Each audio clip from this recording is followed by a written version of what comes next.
En 1917, la Russie est le dernier des empires absolus.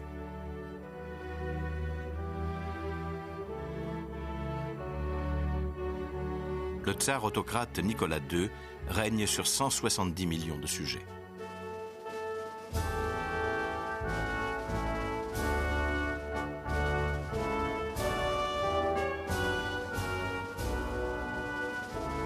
L'octroi d'une constitution en 1905 n'a entamé ni son pouvoir ni son aura.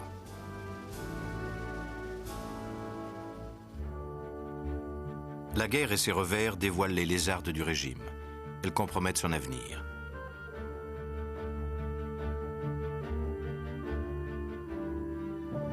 Après 3 ans de combat, la Russie est désorganisée. Les Allemands ont largement pénétré sur le territoire et dans les armées russes, c'est le début de la débandade.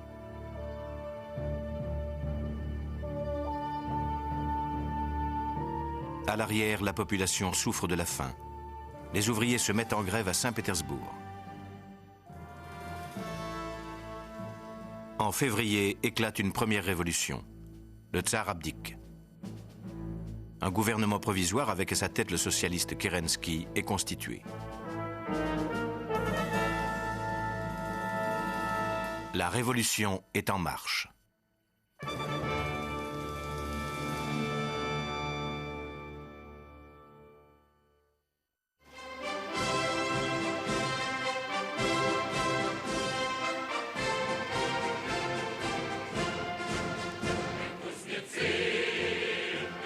Les Russes peuvent alors penser qu'ils sont enfin libres.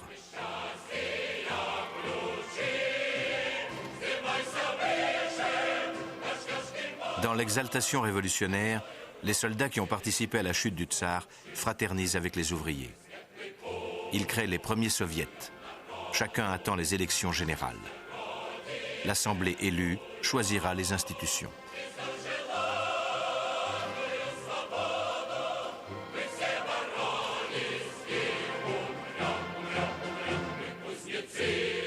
Mais Lénine, le chef du parti bolchevique qui compte moins de 100 000 adhérents, rêve d'un changement radical.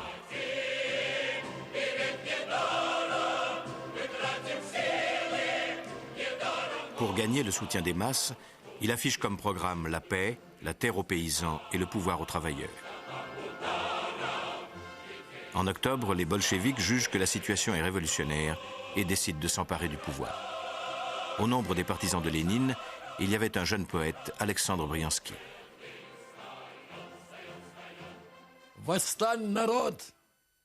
Ô peuple, soulève-toi, descends dans la rue, prends ton marteau et forge le bonheur du monde. Tu as assez plié les chines. Va de l'avant, radieux et triomphant.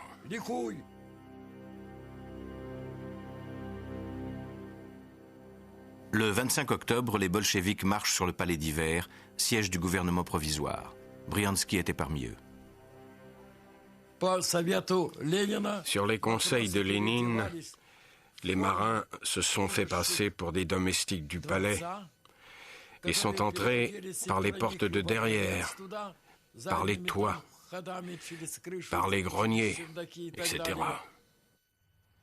Les marins du croiseur Aurore attendaient l'ordre de donner le signal d'assaut.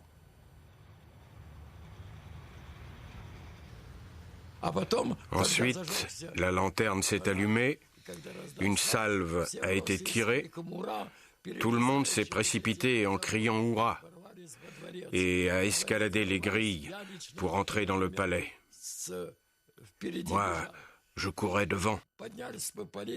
Nous avons monté l'escalier et dans la grande salle, nous sommes tombés nez à nez avec les Junkers armés de fusils. J'ai hurlé « Jetez les armes !»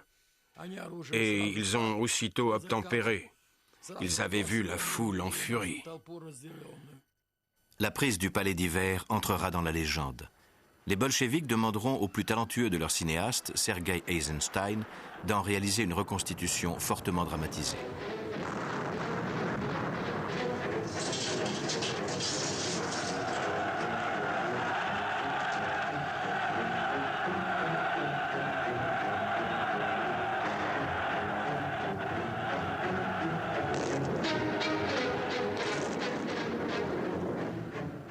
En fait, la résistance fut très faible. Il y eut 5 tués seulement. Mais le film contribuera à fonder le mythe de la révolution russe en dramatisant la façon dont les ouvriers s'étaient emparés du pouvoir.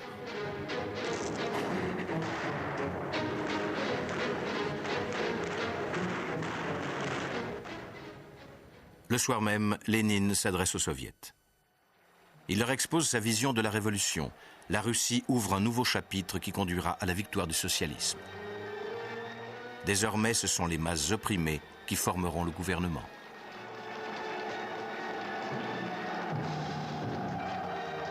À l'extérieur, beaucoup s'inquiètent de ce que sera le gouvernement bolchevique. Mais pour l'instant, l'heure est à l'enthousiasme et à l'espérance.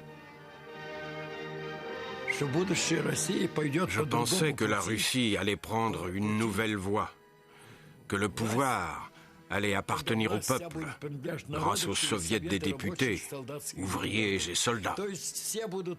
C'est-à-dire que tous ceux qui travaillaient dans les bureaux ou ailleurs allaient être libres, libérés de toute exploitation.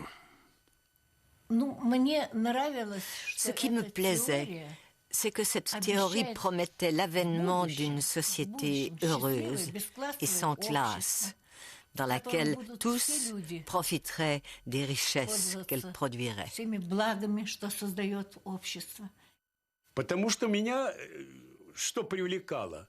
Qu'est-ce qui m'attirait? La justice, l'égalité, l'idée d'une société qui agisse pour l'homme.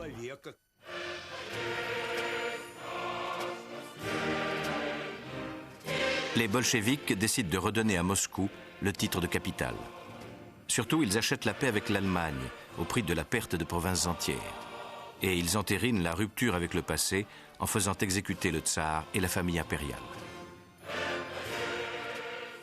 Ils projettent aussi de propager la révolution au monde entier. Ils adressent un message clair aux ouvriers de tous les pays. Si le prolétariat suit l'exemple russe, il pourra chasser les rois et les capitalistes et édifier un monde qui, enfin, ne connaîtra plus la guerre.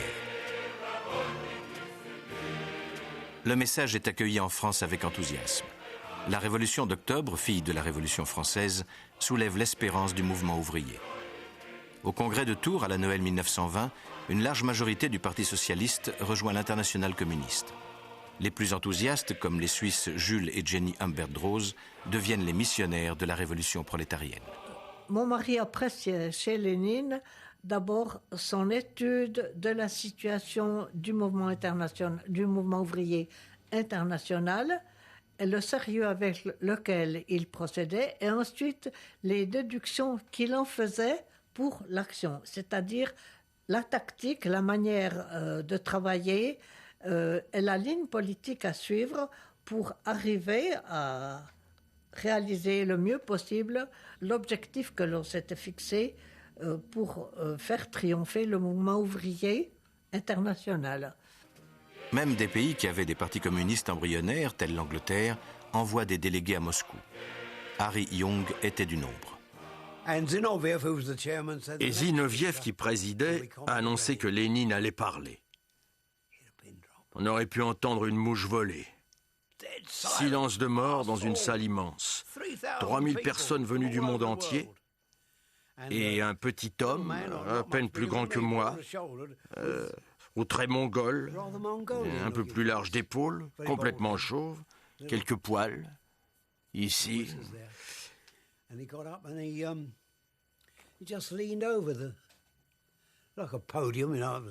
Il s'est levé, s'est penché à la tribune et leur a dit leurs 4 vérités.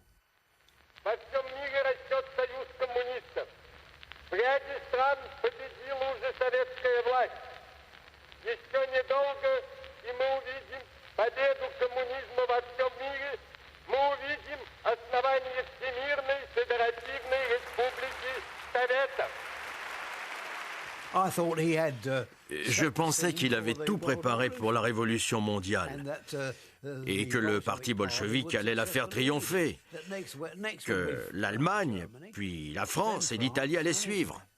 Dans l'effervescence qui suit la fin de la guerre, des minorités socialistes provoquent simultanément des mouvements révolutionnaires. Les deux plus importants affectent des pays vaincus, l'Allemagne et la Hongrie. À Berlin, le mouvement spartakiste est écrasé par l'armée et ses chefs.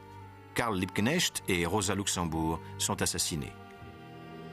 À Munich, la République des Conseils ne dure que quelques semaines. En Hongrie, un homme providentiel, Béla Kun, instaure une république des soviets.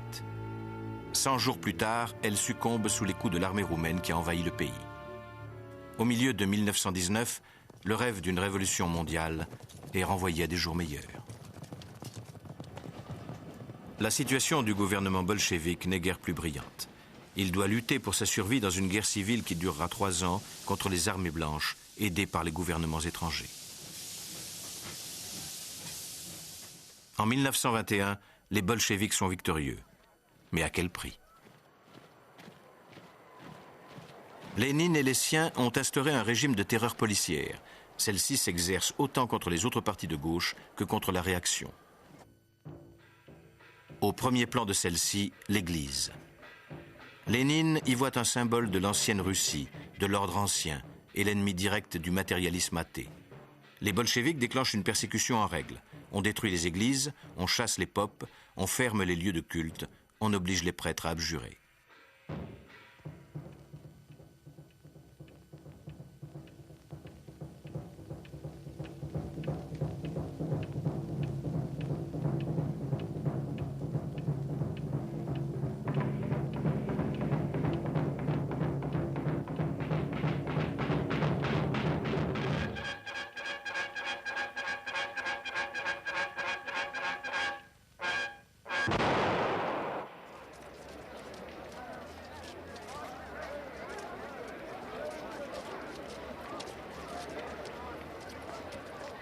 Israël Tchernysky était de ces activistes communistes qui faisaient la chasse aux prêtres en Ukraine. Un prêtre est venu, a enlevé sa soutane et l'a posée sur la table. Ils avaient appelé un coiffeur qui lui a coupé les cheveux. Ensuite, il a déclaré que Dieu n'existait pas, qu'il nous avait menti. Il y avait des paysans dans la salle qui criaient « Quoi, on t'a construit une maison et maintenant tu dis que Dieu n'existe pas ?»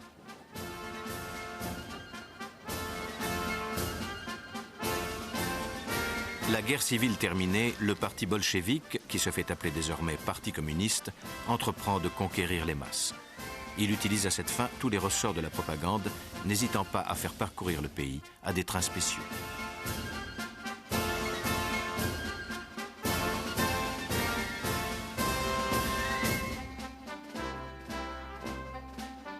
Là, les Russes découvrent la mise en scène de la politique et de l'avenir radieux qu'on leur promet.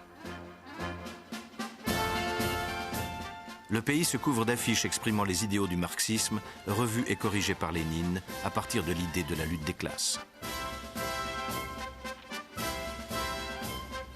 Jadis, les capitalistes exploitaient les malheureux travailleurs.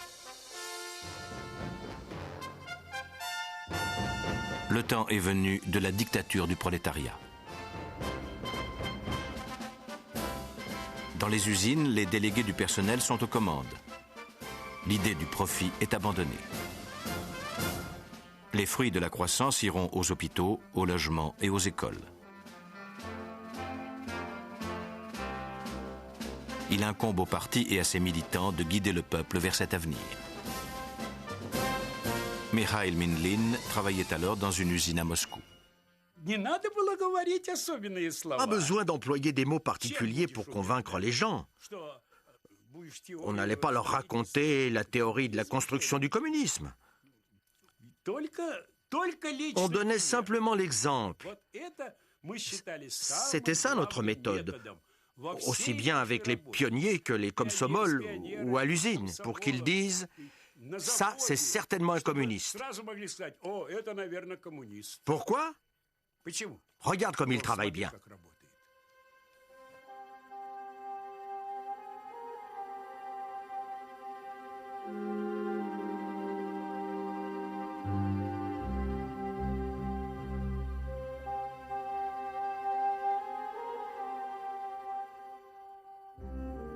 Mais la Russie est encore paysanne à 80%. Enfin, les terres sont partagées, les grands propriétaires dépouillés et la réforme agraire entamée. Le niveau de vie moyen reste encore loin derrière les voisins européens. Beaucoup de Russes sont illettrés. C'est pourquoi, en 1920, le gouvernement décrète que tous les citoyens doivent apprendre à lire. Des brigades de jeunes activistes sillonnent la campagne. Nous autres, les jeunes, on recensait tous les analphabètes. On allait de maison en maison, on cherchait ceux qui ne savaient pas lire. Puis on faisait des listes. On trouvait un local et on y organisait des cours.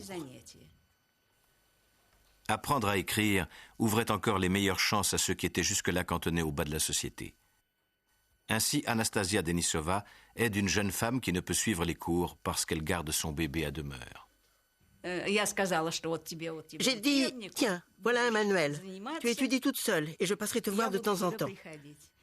Et elle, je me souviens, quand son bébé pleurait, elle le prenait sur un bras et elle le berçait. Et de l'autre main, elle écrivait. Elle avait tellement envie d'apprendre. Je ne l'oublierai jamais. Elle avait une énorme soif, pas tant de connaissances que d'instruction.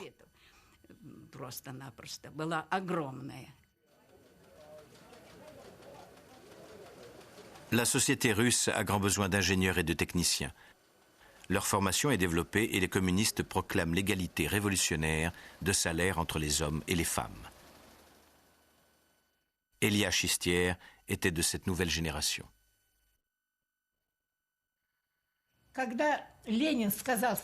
Quand Lénine a dit que le pays avait besoin d'électricité et que le communisme, c'était le pouvoir soviétique plus l'électrification, j'ai décidé de devenir ingénieur électricien.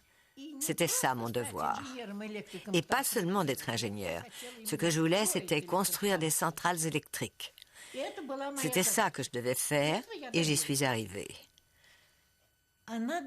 Ça m'a donné le droit de me sentir égale aux hommes et de travailler et d'étudier comme je l'entendais.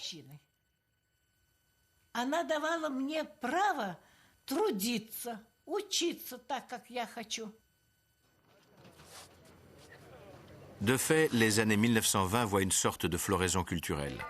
La poésie, le cinéma, l'architecture et la musique rompent avec le style classique. Les artistes empruntent de nouvelles voies l'espace d'un printemps de l'esprit.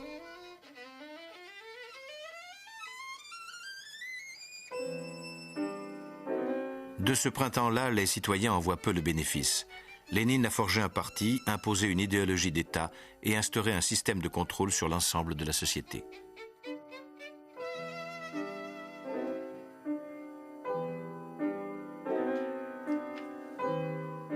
Tout ceci survivra à sa mort en 1924.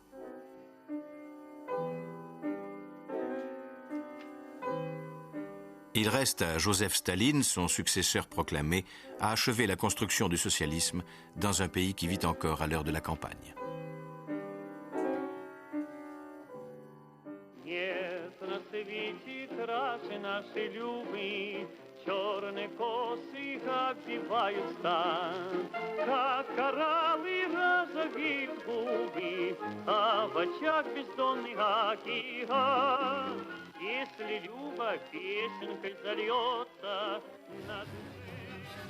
Staline entend faire de l'Union soviétique une puissance industrielle de premier plan. Il privilégie l'industrie lourde aux dépens des industries de consommation, autant pour édifier le socialisme que pour se protéger. En 1928, il lance un premier plan quinquennal qui fixe des objectifs ambitieux, souvent irréalistes, et définit des normes pour les travailleurs. Tatiana Fedorova, l'une des ouvrières citées en exemple à ses compagnons, garde le souvenir de l'élan industriel qui saisit le pays.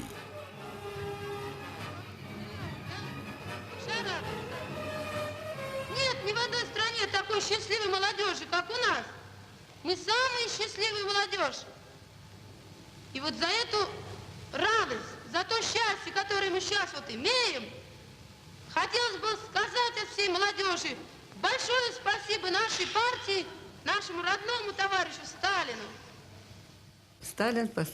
Staline décidait qu'il fallait construire ceci ou cela. Nous, on croyait en lui. C'est l'enthousiasme des jeunes qui a permis de construire ce pays où on s'éclairait à la bougie, où on ne savait pas lire et où on portait des chaussons de paille tressés. Même encore aujourd'hui, pour moi, c'est un véritable conte de fées. Comment a-t-on pu réussir, à cette époque si difficile, à redresser le pays, à réaliser de si grands travaux? Ça n'a été possible que parce que le peuple était uni et parce qu'il aimait Staline. C'était notre idole.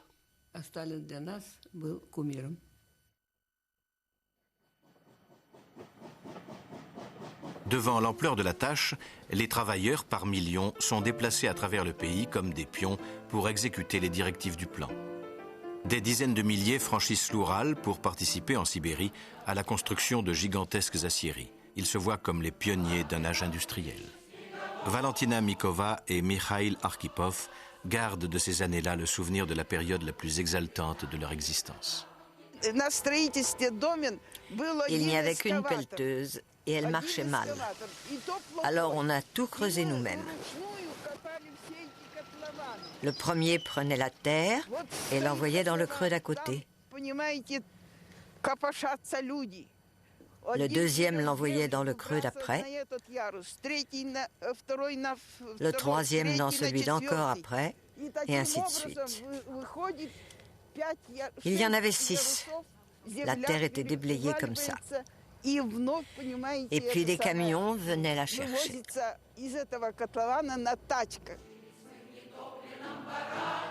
Magnitogorsk est la copie conforme de ce qui se faisait en Amérique.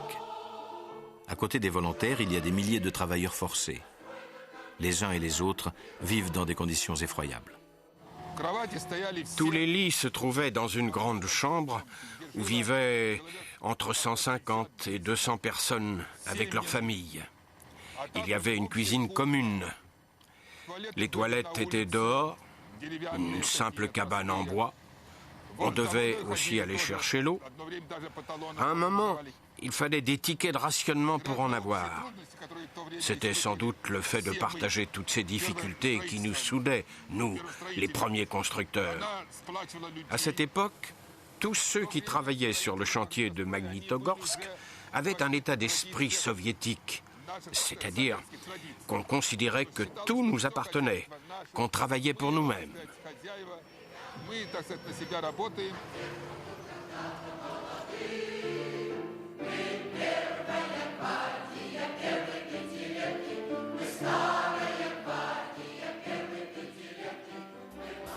La coïncidence entre cette gigantesque mise en chantier et la crise qui frappe les économies occidentales joue dans l'opinion en faveur du communisme. À l'Ouest, beaucoup d'ouvriers, et surtout les chômeurs, voient dans l'Union soviétique la patrie des travailleurs, même aux États-Unis. Je suis devenu communiste à cause de tout ce que j'ai vu aux États-Unis. La misère, les enfants qui allaient au lit le ventre vide. Il y avait une grande pauvreté, sans aucune raison. Nous étions le pays le plus riche du monde et je voyais les communistes manifester et essayer de faire quelque chose. Et finalement, j'ai adhéré au parti.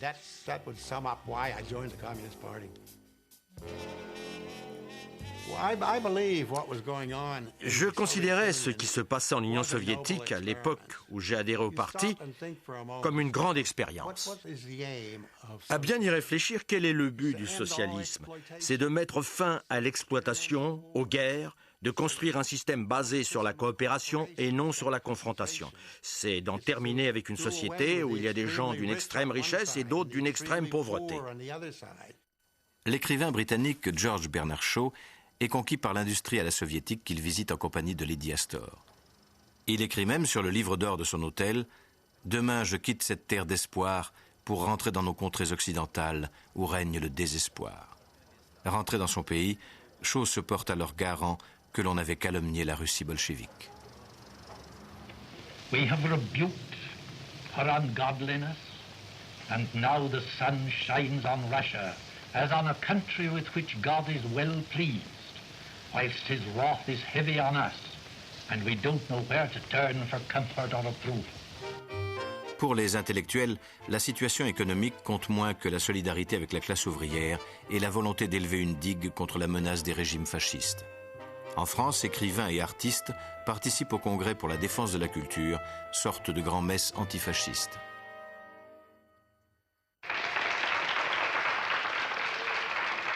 À Moscou, tous les moyens de la propagande sont mis au service d'un véritable culte de Staline. Il est à la fois le génie de la nation, le père des peuples et le fondateur de la patrie des travailleurs. Ce qui ne l'empêche pas d'être impitoyable pour tout rival. Staline exige une obéissance de chaque instant. Dès le début, mon mari n'a ressenti aucune sympathie pour Staline et sa manière d'agir. Il a vu en lui l'homme rusé, manœuvrier, celui qui voulait accaparer et s'imposer par des procédés qui n'étaient pas toujours corrects. Il ne le considérait pas comme très intelligent. Il restait à Staline à régler le problème paysan. L'agriculture soviétique accuse en effet un retard considérable. Les techniques sont arriérées, la population des villes crève de faim et il faut résoudre la question de la propriété des terres. Staline décide donc de collectiviser les campagnes, brisant l'attachement ancestral des paysans à la propriété. Il déclenche une vaste opération contre les paysans aisés, appelée koulak, affirmant « les koulaks doivent être liquidés en tant que classe ». Nous sommes entrés dans la maison. Notre commission devait comprendre 5 ou 6 personnes. Et le secrétaire du parti qui la présidait a déclaré « Par décision de l'Assemblée générale de notre localité, vous devez être dékoulakisés. Posez tous vos objets de valeur sur la table. Je vous préviens, pas de crise d'hystérie. On a les nerfs solides et on tiendra. Il y en a peut-être une qui a pleuré, qui a maudit le pouvoir. » Les koulaks sont expropriés, arrêtés. Plus de 3 millions d'entre eux mourront dans des camps.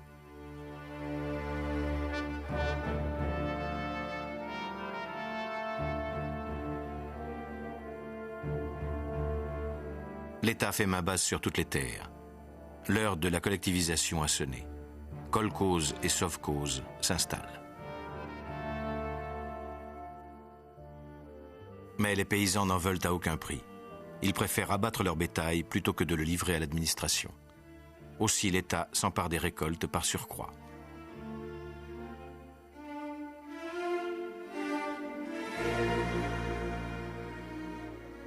C'est une effroyable famine.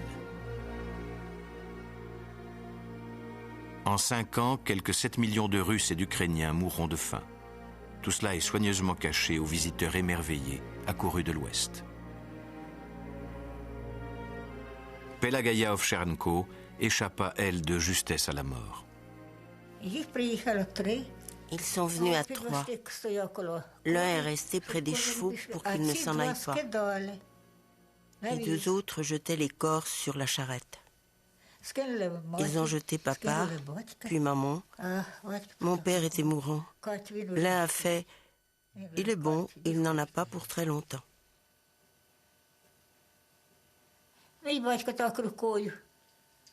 Mon père a fait un signe de la main et j'ai su que je devais me cacher. Dès qu'ils sont sortis, je suis partie. Qui pouvait savoir où j'étais passée, moi, la petite idiote. J'ai filé à 4 pattes et je suis restée cachée. Ils les avaient chargés comme des bottes de paille et ils avaient creusé un immense trou. Ils les ont amenés là et ils les ont jetés dedans, les vivants et les morts.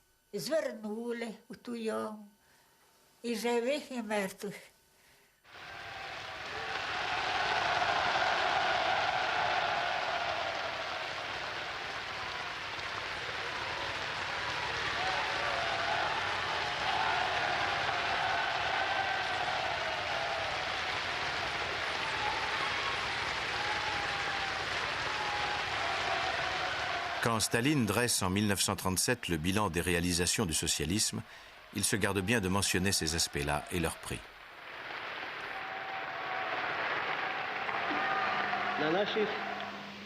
фабриках и заводах работают без капиталистов. Работают труженики фабрик и заводов. Руководят фабриками и заводами люди из народа. Это и называется у нас социализмом на деле.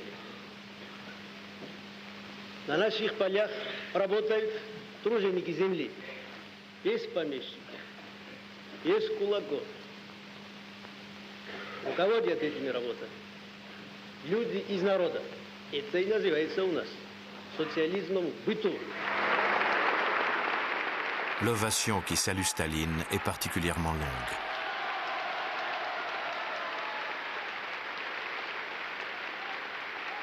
C'est, dit-on, que personne n'aurait voulu être vu comme le premier qui cessait d'applaudir.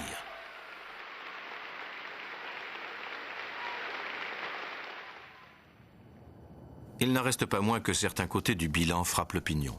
Un urbanisme moderne et monumental, la construction de villes nouvelles et de quartiers entiers, la mise en service du métro de Moscou, véritable palais souterrain où compte autant le luxe de la décoration que la performance technique.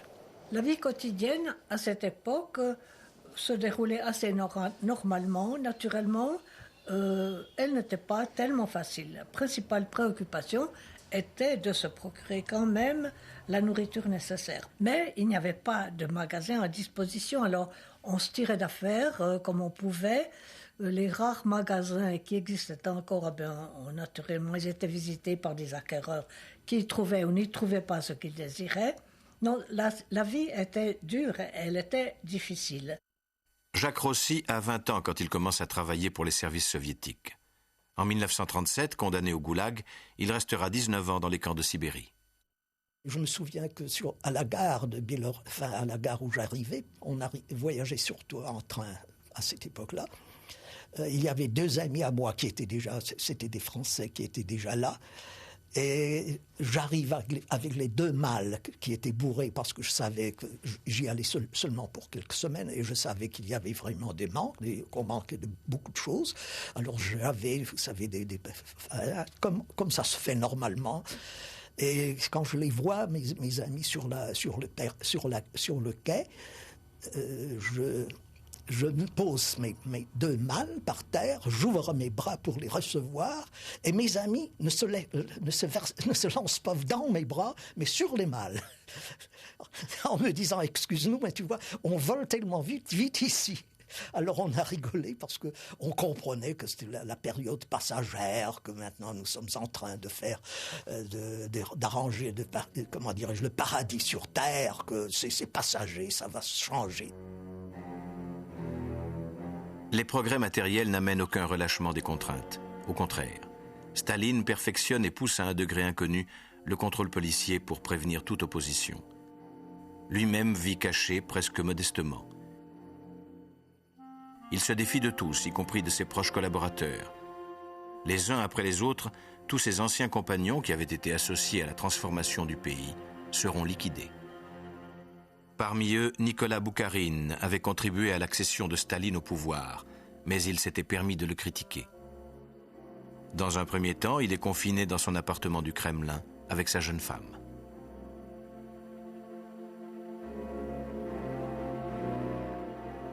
Il reste un communiste loyal, même au moment de son arrestation. C'était terrifiant et tragique. Il s'est littéralement mis à genoux devant moi pour me demander pardon d'avoir ruiné ma vie. Il a dit que s'il avait pu imaginer que sa vie finirait comme ça, il m'aurait quitté et serait parti très loin. Et que quel que soit son amour, il l'aurait réprimé. Il m'a demandé de ne jamais oublier sa lettre, que l'on appelle maintenant son testament, et d'élever son fils en bolchevique. Voyez quelle force avaient ses convictions.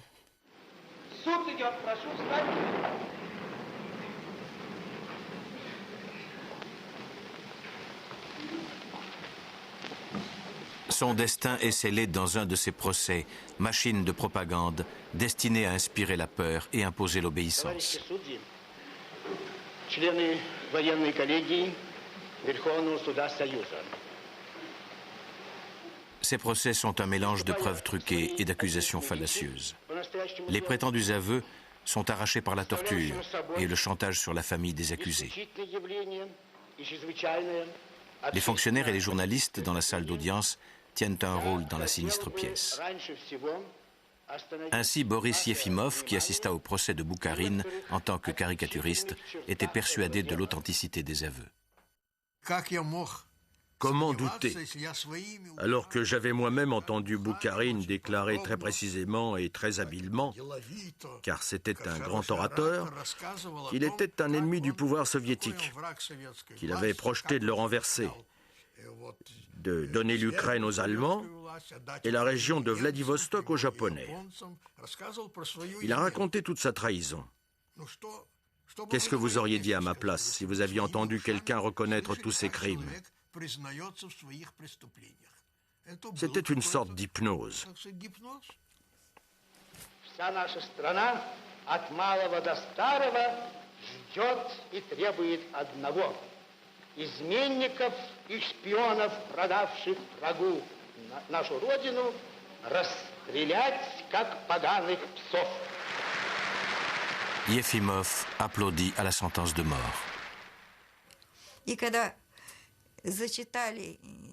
Quand le verdict le condamnant à être fusillé a été lu, tout à coup, tout est devenu noir, comme si mon cœur avait rompu. J'ai senti que j'avais changé et que c'était toute notre belle Union soviétique qui venait de disparaître.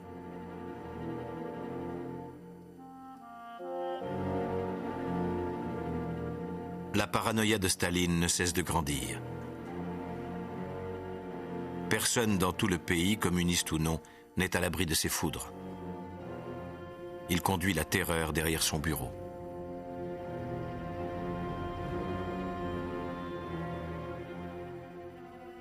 Notre fils, qui était plus jeune, était encore au jardin d'enfants quand nous avons quitté Moscou. Un jour, alors qu'ils étaient à court d'idées pour trouver un jeu amusant, il leur a dit « Moi, je sais ce qu'il faut faire. On va faire comme au Comintern, on va se batailler, se donner des coups de poing. » Et alors, naturellement, la jardinière d'enfants qui surveille les enfants a rapporté la chose. Ça a passé toute la hiérarchie, c'est arrivé à Staline. C'est vous dire de quoi il s'occupait. Et alors, il a dit, c'est impossible, il faut intervenir. Bon, il a dû se taire parce que ses camarades lui disent, mais voyons, donc c'est une affaire de gosse, il ne faut pas prendre ça au sérieux. Alors, ça n'a pas eu de conséquences, mais c'est la démonstration que même nos enfants étaient surveillés dans leurs faits et gestes. Les ordres donnés à la police secrète fixent arbitrairement pour chaque région des quotas pour les purges. La mention catégorie 1 signifie la mort. La catégorie 2, l'envoi dans les camps. Mais dans ce domaine aussi, Staline est productiviste. Il lui arrive de griffonner « Mettez un contingent supplémentaire de 6 000 en catégorie 1 pour Krasnodar ». Il signe l'arrêt de mort de 6 000 citoyens, en plus de l'effectif prévu. Les purges frappent beaucoup parmi ceux qui avaient été les premiers et les plus enthousiastes des communistes. Ainsi, Mikhail Minlin, interrogé et arrêté par la police secrète de Moscou, fut expédié en catégorie 2. Les interrogatoires ont commencé pour que je signe de faux aveux et pour que je dénonce des camarades de ma région. En tout, 47 personnes. Ils m'ont présenté la liste. Ils voulaient que je signe ça. Mais j'ai refusé et ils m'ont gardé 5 jours, pendant lesquels je suis resté debout nuit et jour. J'avais les jambes tout enflées. Au plus fort des purges, l'homme de la rue est sommé de prendre part à des démonstrations de masse contre les ennemis du peuple. Parmi les plus fidèles à Staline, il y en a qui continuent à fermer les yeux sur ce qui se passe. La jeune Ella Chistière, notre ingénieure électrique, refusait de croire ce que lui disait son mari, pourtant fonctionnaire du parti.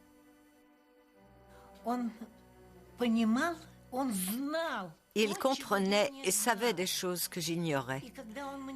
Et un jour, à table, il m'a dit que tous les membres du Politburo, et il les a énumérés, Zinoviev, Kamenev, Boukharine, Rykov, Trotsky, tous allaient être exécutés par Staline.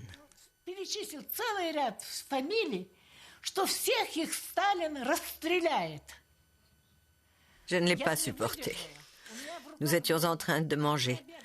J'avais un couteau dans la main et je le lui ai jeté dessus. Heureusement, je l'ai raté.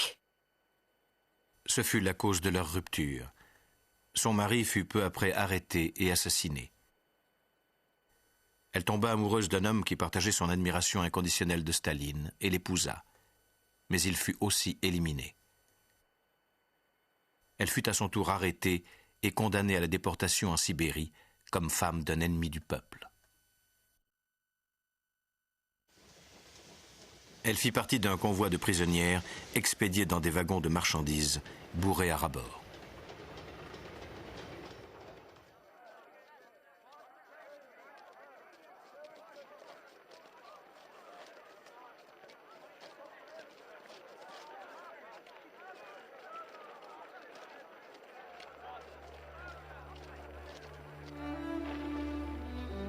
Les déportations massives se prolongèrent pendant des années.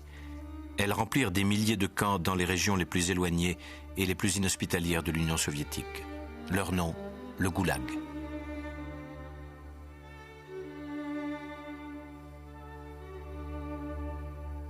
Ces millions de prisonniers constituent une main-d'œuvre indispensable pour le travail dans les mines, sur les voies ferrées et toute espèce d'industrie lourde. Dans les camps d'abord, le premier hiver, quand on construisait la voie ferrée Baïkal-Amour, puis ensuite à la Kolyma. Le plus important, c'était de ne pas mourir de faim. On nous donnait de la balanda, de la soupe dans laquelle flottaient des arêtes de poisson et qui était censée contenir un peu de gruau. On la buvait directement dans nos gamelles en fer blanc. On nous donnait une louche de soupe qu'on buvait comme ça et une ration de pain.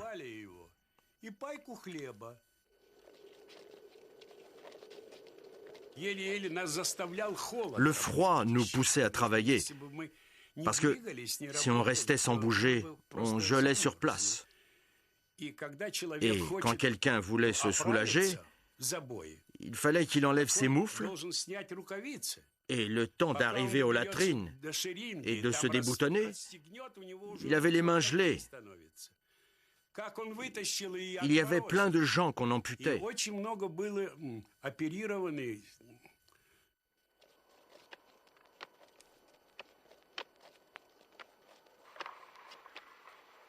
Il n'y avait pas d'anesthésie, ni de piqûres contre la douleur. Il n'y avait même pas de scalpel.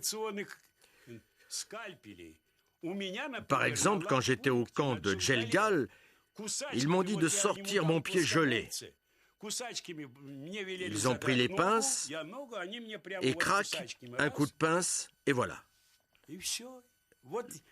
L'opération et les soins se résumaient à ça. On considérait que ceux qui avaient survécu le premier hiver tiendraient tout le temps de leur peine. La plupart des gens mouraient.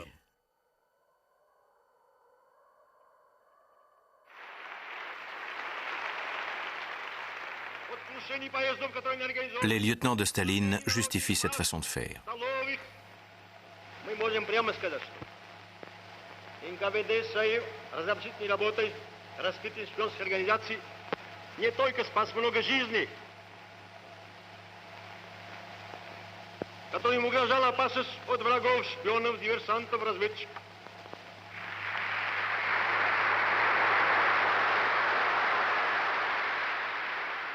Parmi ceux qui approuvent le discours officiel, on retrouve la fidèle ouvrière du bâtiment, Tatania Fedorova.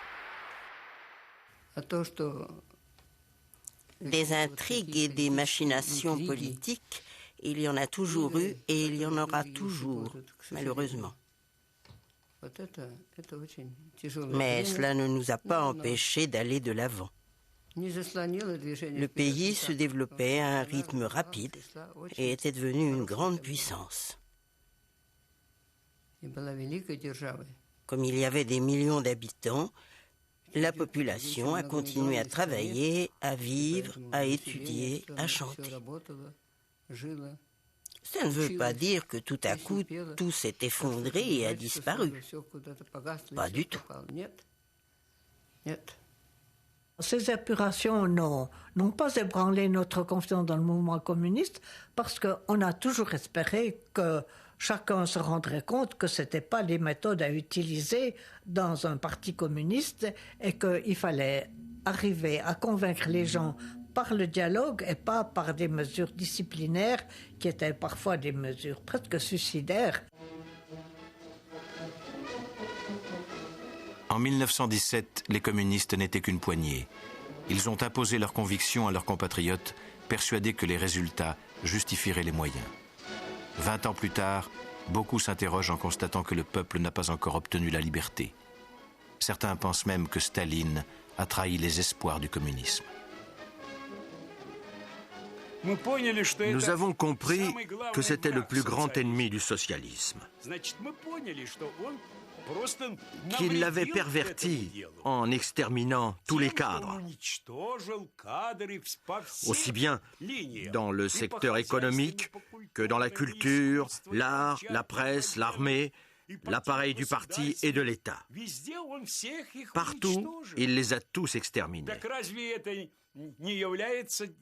N'est-ce pas cela qui a le plus nui à ce grand idéal radieux dont on parlait tout le temps? On croyait que c'était vraiment réalisable. C'était, vous savez, un peu comme Icare. Vous savez, il y a très très longtemps, Icare croyait qu'on pouvait voler, n'est-ce pas? Alors depuis Icare jusqu'à l'avion, ça a pris à peu près 3000 ans. Vous savez, ça, nous ne le savions pas. Nous croyions que nous étions comme Icare qui allait pouvoir déjà voler.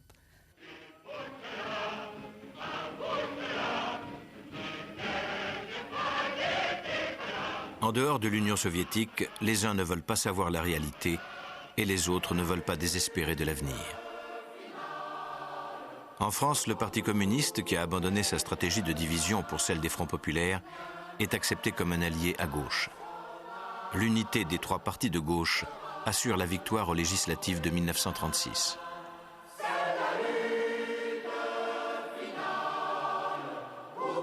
Les grèves qui suivent le scrutin traduisent l'espérance et l'impatience de la classe ouvrière. Sa condition va enfin changer.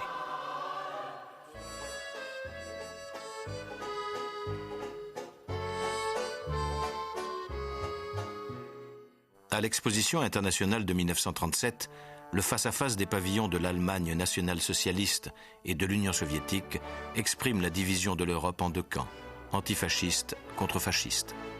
Tout un chacun est persuadé que l'URSS s'est rangé aux côtés des démocraties.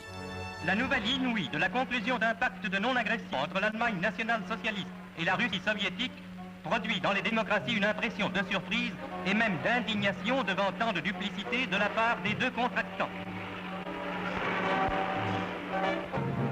Afin de signer le pacte négocié depuis longtemps en secret par les diplomates, M. von Ribbentrop, ministre des Affaires étrangères du Reich, se rend aussitôt à Moscou par la voie des airs.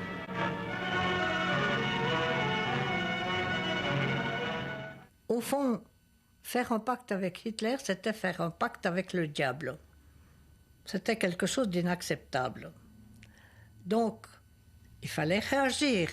Il aurait fallu se soulever et s'élever contre un tel pacte et dire franchement que ça n'était pas tolérable.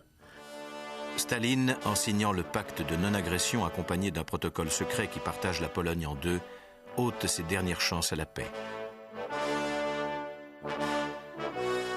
Staline pense à la fois ménager son pays et affaiblir ses adversaires capitalistes. 2 ans plus tard, il se trouve jeté dans une guerre qui manque d'emporter le régime et qu'il gagnera grâce au patriotisme des peuples d'Union soviétique.